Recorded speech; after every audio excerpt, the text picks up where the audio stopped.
Now we're going to look at arc length of circles. Arc length is the distance along an arc.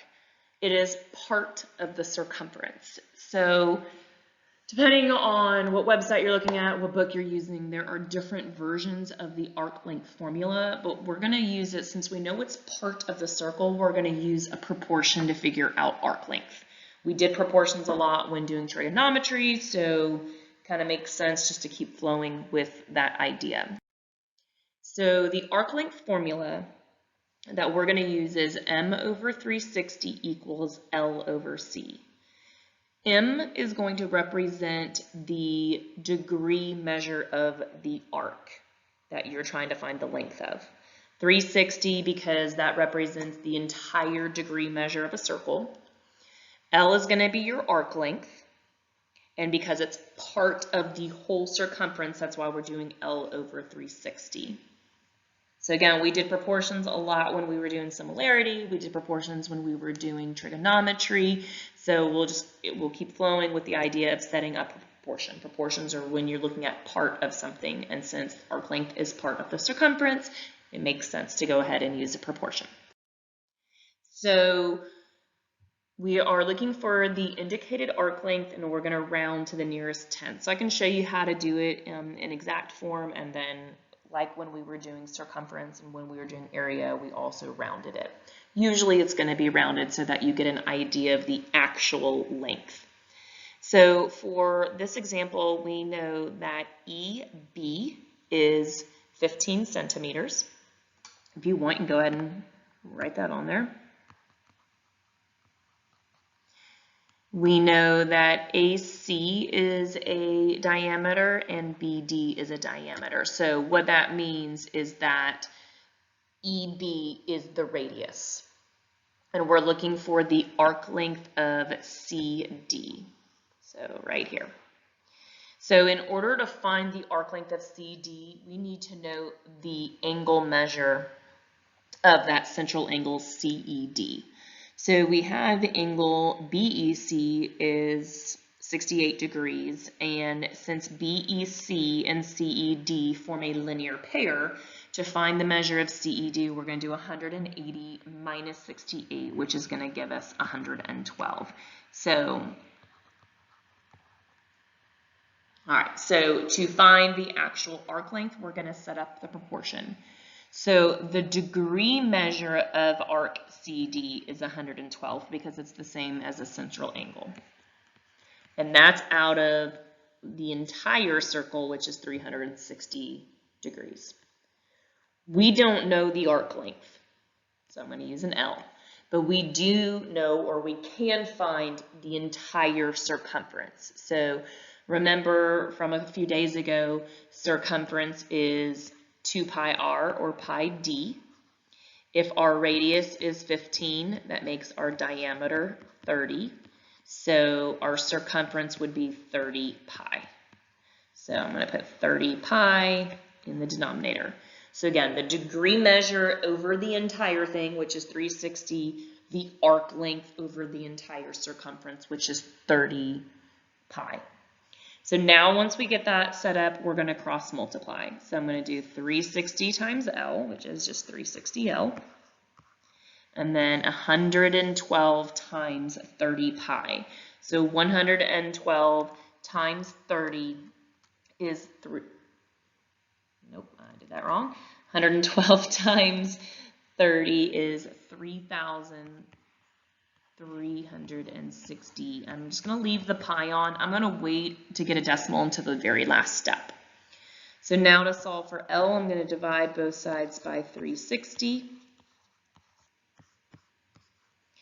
So, and sometimes you'll get a nice answer and sometimes you won't. On this one, I think, are just going to go ahead. Let's see. If we use the fraction button, let's see if it gives us an exact answer.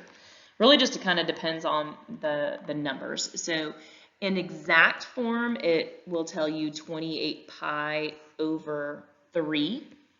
And this is going to also depend on what kind of calculator you're using. If you're using 36X Pro, its default is to give you an exact value.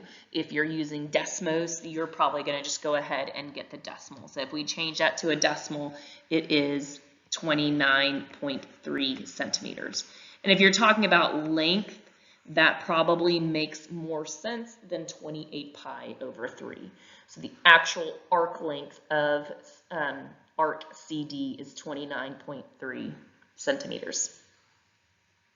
So arcs can be measured in degrees, and that's what we were looking at, the day before. But they could also be measured in units because they are part of the circumference.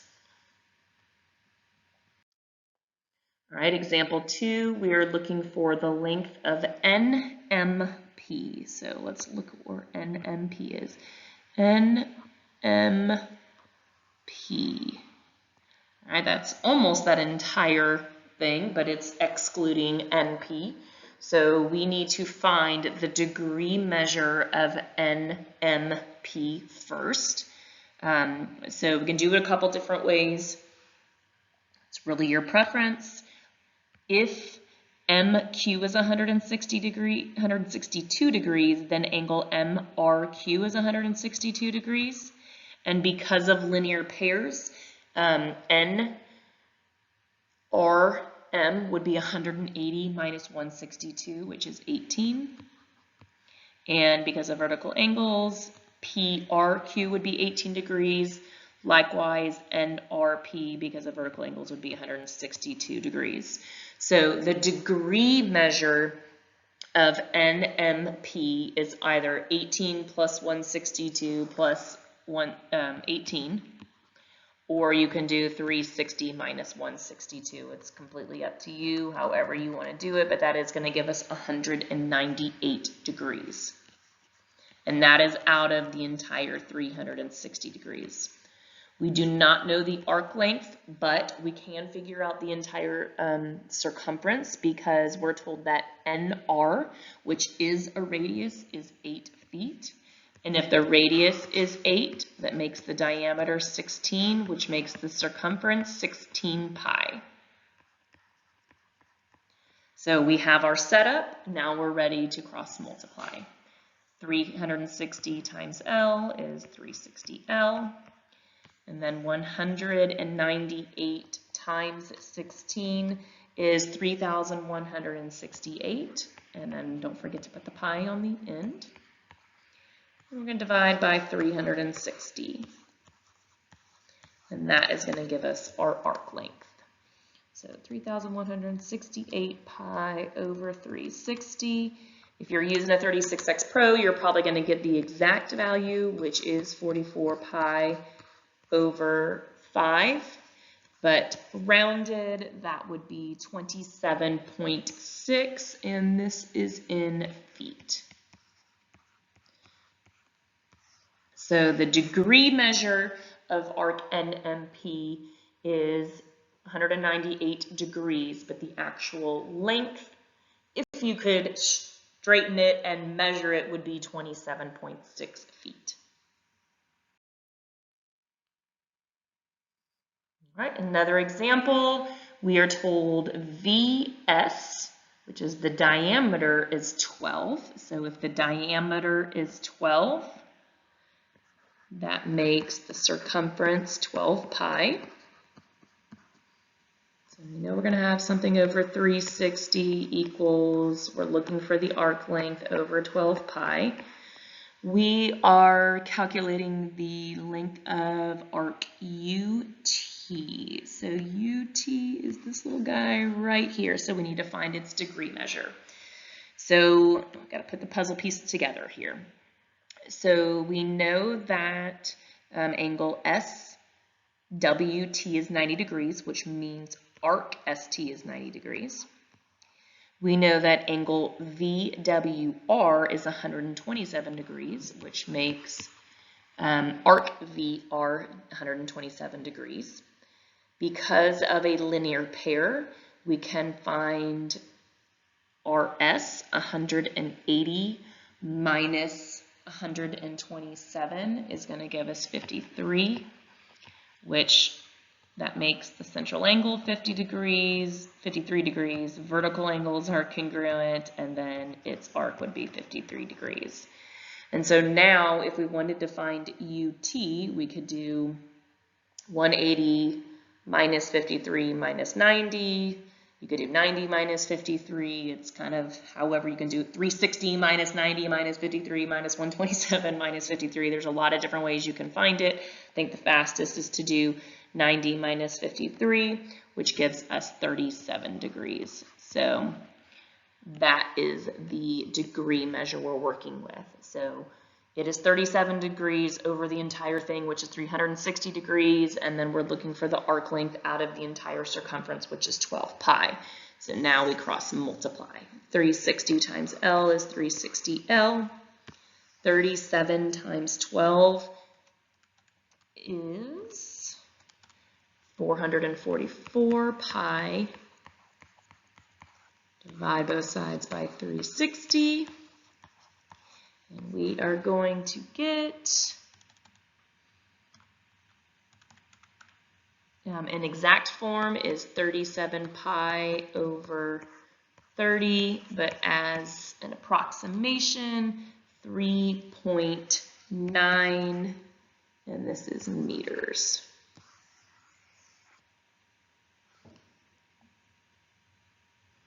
All right, last example. For this one, we know that JH is 21. JH would be the diameter, which would make the circumference 21 pi. So let's go ahead and start our setup. We are looking for the arc length of KJG. So KJG is almost the entire circle. So we need to figure out what the degree measure is first. So we know we've got angle JLI is 85 degrees. So that makes arc JI 85 degrees. We know that angle GLH is 59 degrees, so that makes arc GH 59 degrees. We know that IK is a diameter, so that would mean that KJ and arc JI have to equal 180. So if I do 180 minus 85, that's going to give me 95 degrees for both the arc and the central angle. And likewise, because of vertical angles, same thing for angle KLI and arc HI. And then now we should be able to find that missing angle and missing arc. You can do 360 minus all of those measures, or you can do 180 minus 59 and 95. It is your preference depending on how you look at it. That's going to give me 26 degrees for both the central angle GLK and the arc GK, which is what we are, that's not what we're looking for. That's that missing piece, which I guess we didn't technically need to find. We just really needed to add up the 95, the 85, the 95, and the 59. But you could also do 360 minus 26 and get 334. Really just kind of depends on how you're looking at it. So now we're ready to do our cross multiplication. So we got 360L, and then 334 times 21 is going to be 7,014 pi. Divide by 360. Arc length is going to be